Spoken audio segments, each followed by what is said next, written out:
US president Donald Trump, Israel പ്രധാനമന്ത്രി Benjamin Netanyahu എന്നിവരെ വധിക്കുന്നവർക്ക് $5.8 കോടി പ്രതിഫലം പ്രഖ്യാപിക്കാൻ ഇറാൻ നീക്കം നടത്തുന്നതായി റിപ്പോർട്ട്. ഇത് സംബന്ധിച്ച നിയമനിർമ്മാണത്തിനായി ഇറാൻ പാർലമെന്റ് പ്രത്യേക ബിൽ തയ്യാറാക്കുന്നതായി രാജ്യാന്തര മാധ്യമങ്ങൾ റിപ്പോർട്ട് ചെയ്തു. ഇറാൻ വയ ദി ടെലഗ്രാഫ് എന്നീ മാധ്യമങ്ങളാണ് വാർത്ത പുറത്തുവിട്ടത്.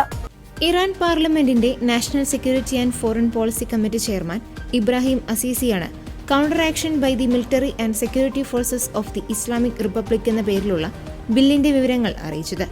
ട്രംപ്, നെതന്യാഹു എന്നിവരെ വധിക്കുന്ന വ്യക്തിക്കോ സംഘടനയ്ക്കോ ഈ തുക ഔദ്യോഗികമായി കൈമാറാൻ വ്യവസ്ഥ ചെയ്യുന്നതാണ് ബിൽ.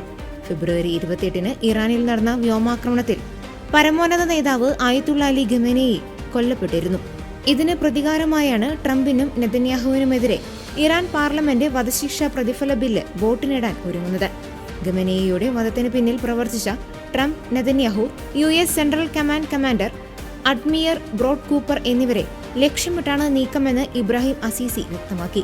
ട്രംപിനെയും നെതന്യാഹുവിനെയും നരകത്തിലേക്ക് അയക്കുന്നവർക്ക് ഉടൻ രാജ്യം പ്രതിഫലം നിശ്ചയിക്കുമെന്ന് നാഷണൽ സെക്യൂരിറ്റി കമ്മീഷൻ അംഗം മഹ്മൂദ് നബാവിയാനും പ്രഖ്യാപിച്ചു. ഇറാന്റെ പുതിയ നീക്കം US, ഇസ്രായേൽ, ഇറാൻ രാജ്യങ്ങൾക്കിടയിൽ നിലനിൽക്കുന്ന വെടിനിർത്തൽ കരാറിനെ ബാധിക്കുമെന്നാണ് വിലയിരുത്തൽ. തനിക്കെതിരെ ഇറാൻ വധശ്രമം നടത്തിയാൽ ഇറാനെ ഭൂമുഖത്ത് നിന്ന് തുടച്ചു നീക്കാൻ കർശന ഉത്തരവ് നൽകുമെന്ന് ട്രംപ് കഴിഞ്ഞ വർഷം മുന്നറിയിപ്പ് നൽകിയിരുന്നു.